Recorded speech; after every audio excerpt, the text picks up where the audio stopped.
Israel, put your hope in Yahweh. Happy Wednesday to you. Welcome to Torah and Messiah YouTube channel. This is our podcast series where I bring to you narrations of books to help challenge you, to help you think outside the box, to help increase your level of study.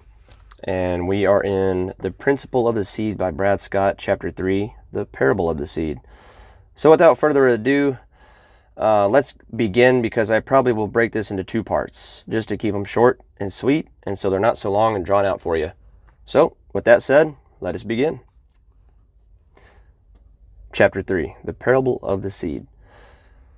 The seed in the beginning that created all things is a major part of the Gospels and the writings of Paul.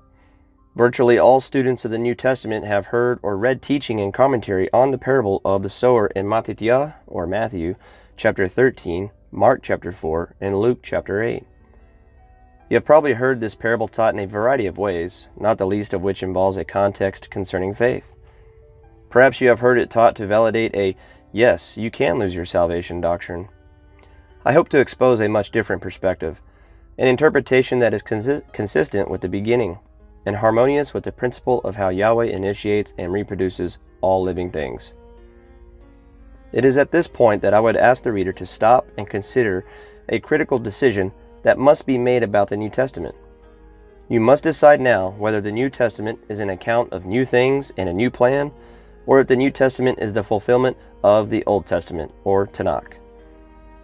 You must choose between information you deem to be new or information that is simply true. You must choose whether the writers of the New Testament presupposed beliefs based upon what was already established, or were about the business of drafting new beliefs. This will form the basis and bias of everything you read in the New Testament. You must stop and consider which direction you choose to go. If you choose to believe that the New Testament contains all new information, then you have no right to condemn the Jewish leaders' rejection of Yeshua as the Messiah, and you should throw away this book right now. However, if you see the New Testament as teaching that which is true, then you are maintaining a beautiful harmony with the Word of Elohim, and you will indeed see the end from the beginning. Revelation chapter 19 and verse 10. And I fell at his feet to worship him, and he said unto me, See thou do it not. I am thy fellow servant and of thy brethren that have the testimony of Yeshua. Worship Elohim, for the testimony of Yeshua is the spirit of prophecy. All the New Testament is written with the assumption that you already know the Old Testament, or Tanakh.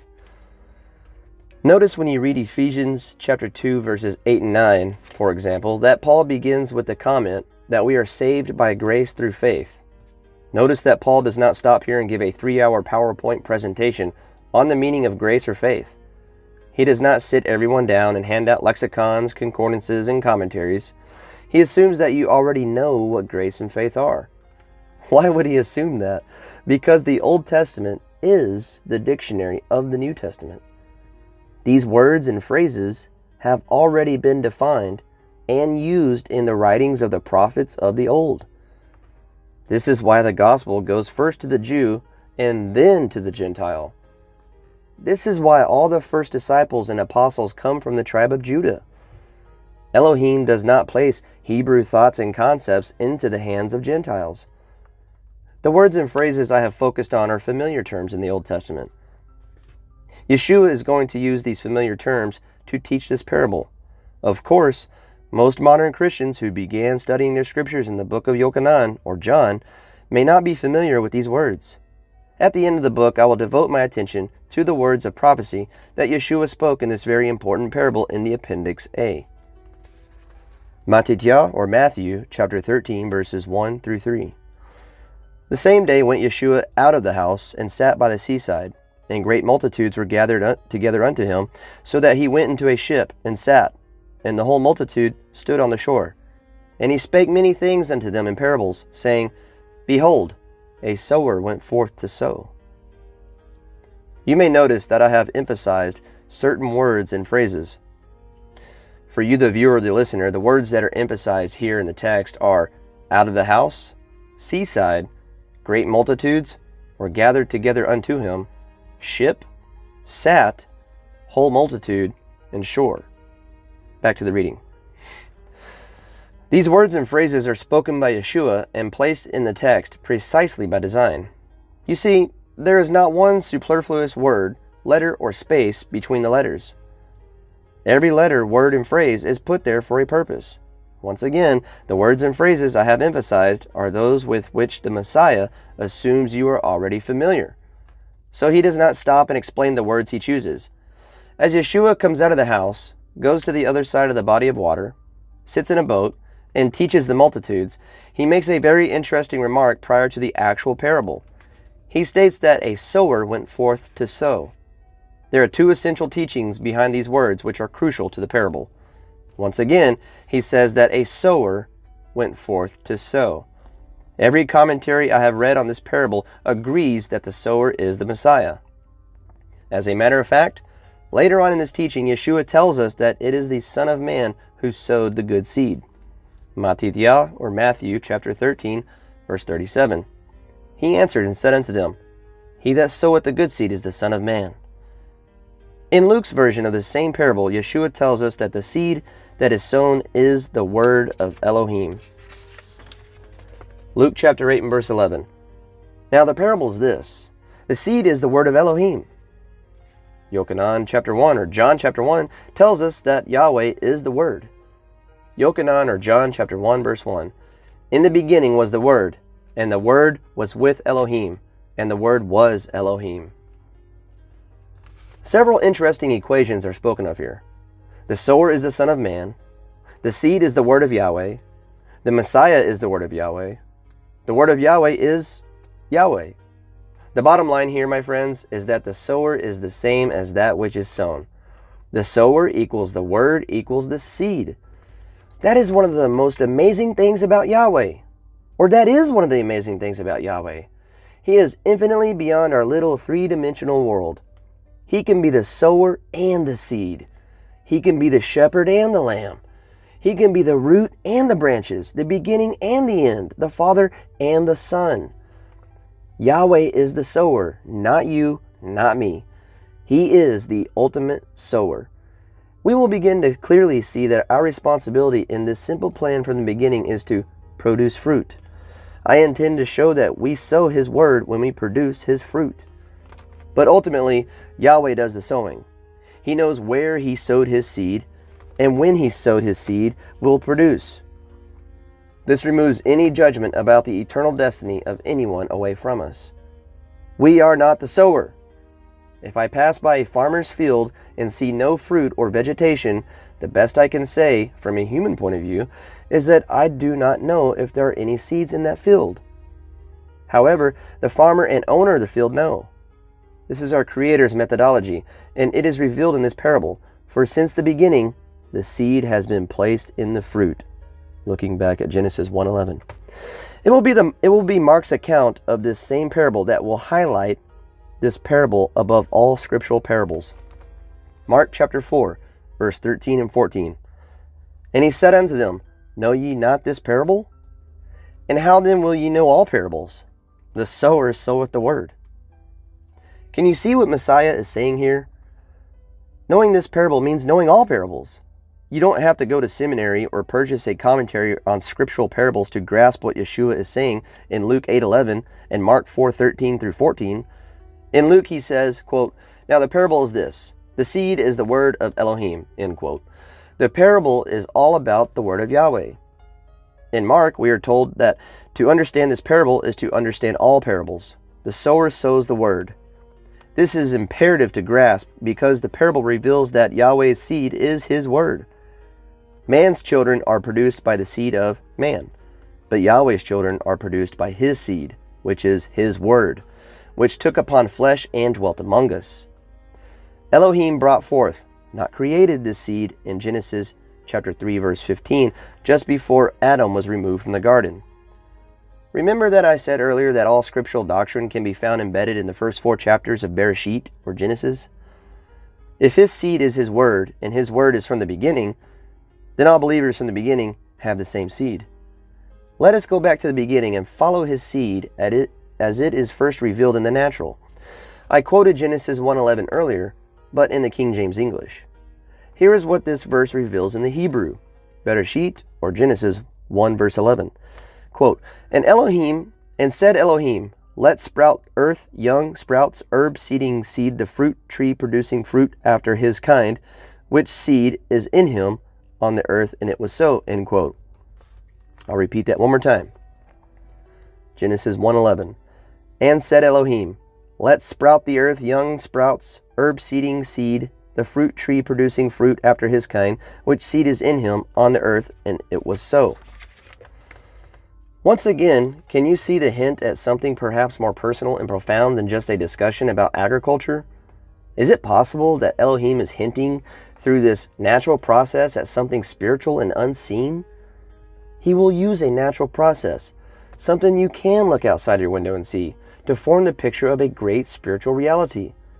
The principle of the seeds revealed in Bereshit or Genesis 1:11 will now be expressed in two trees in the garden. Trees begin with seeds. The story could have remained in the garden had it not been for the transgression of Adam that led to the deception of Havah, or Eve. When Adam and Havah partook of the seed of the tree of knowledge of good and evil, remember, they ate the fruit and the seed is in the fruit. Elohim separated the seed of the tree of life from them. In Hebrew thinking, death is separation, and death was the ramification of eating from the tree of the knowledge of good and evil. Why did Elohim remove his seed from them? Because when they ate of the fruit of the tree of the knowledge of good and evil, they now had mixed seeds. One of the fundamental principles of Elohim's commandments to his people is that we do not mix or mingle the seeds. Vayikra, or Leviticus chapter 19 verse 19, quote, You shall keep my statutes. Thou shalt not let thy cattle gender with a diverse kind.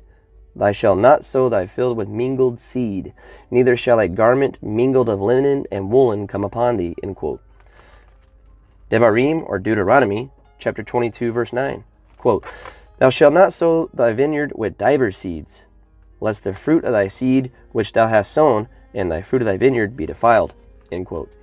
Ezra chapter 9, verse 2, quote, For they have taken of their daughters for themselves and for their sons, so that the holy seed have mingled themselves with the people of those lands, end quote. In order to rescue man from an eternal existence in this condition, he removes his seed, the word, from them, which is the separation of Yahweh, and casts them out of the garden, the location of the tree of life. From this point forward, man must be reconciled back to Yahweh by a new birth, a seed. Man can now only enter the garden through the seed of the woman, the only one who has access to the tree of life, the only one worthy to open the scroll of Revelation chapter 5. Man is in his natural state, in possession of only the seed of the tree of knowledge of good and evil, has not the power to pass through two cherubim and a flaming sword that block the way to the tree of life. With this in mind, Yahweh now brings forth the seed of the woman to rescue whosoever will from his or her condition. The next revelation concerning this seed is in Bereshit, or Genesis chapter 3, where Yahweh is speaking to the serpent. Bereshit, or Genesis chapter 3, verse 15, quote, And I will put enmity between thee and thy woman, and between thy seed and her seed. He shall bruise thy head, and thou shalt bruise his heel, end quote. The seed of the woman and the seed of the serpent are ordained to be enemies, and are out to destroy each other. The seed of the woman is identified as the word of Elohim, the Messiah, in the parable of the sower. It is the word of Elohim from the beginning, and then takes upon flesh and dwells among us. The scriptures are replete with revelations that it is the word of Yahweh that saves us. And this word has been from the beginning. See John chapter 5 and verse 24, chapter 5 and verse 38, chapter 8 and verse 31, verse 43, chapter 12 and verse 48, Acts chapter 8 and verse 14, chapter 10 and verse 44, chapter 11, verse 1. You may pause now if you'd like to write those down. These are but a handful of examples. Yeshua tells us that his word is spirit and it is life. He is that word. So you see, the seeds of Genesis 3:15 are not physical seeds. They are unseen, spiritual seeds. One seed produces the children of Elohim, and the other seed, or the other word, produces the children of wrath, and are at enmity with Elohim. Ephesians chapter 2, verses 1 through 3. This pattern begins in Genesis 3:15, where you may find it interesting that the word multiplies after his kind, but it is her seed. The seed of the woman is the word of Yahweh and becomes a man. This is revealed in the Hebrew words for man, Adam, and the ground, Adamah, which, according to Genesis 2, man comes from. Adam, or Adam, is in the masculine, and the ground is in the feminine.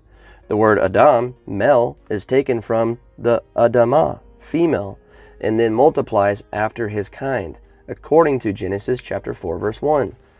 The bottom line is that the seed of the woman is a man, the man Yeshua the Messiah. The male is designed to initiate or give, and the woman is designed to respond or receive. He is the bridegroom, and we are the bride. Keep this in mind, as the meaning of this will come to fruition. Pun intended. All right, well, folks, stay tuned, and I hope you've enjoyed the last podcasts on me narrating for you The Principle of the Seed by Brad Scott. I would really appreciate it if you would share and subscribe to the channel and leave your comments below. I do interact with everyone in the comment feed, so leave your thoughts, opinions, or what you would like to hear or see next. I do appreciate it, and I pray that Yahweh blesses you and gives you much shalom. Until next time, friends. Hallelujah and shalom. Kings and queens, for your sake, Israel, he will do all these things. Hope in Yahweh. We need to quiet our souls every day.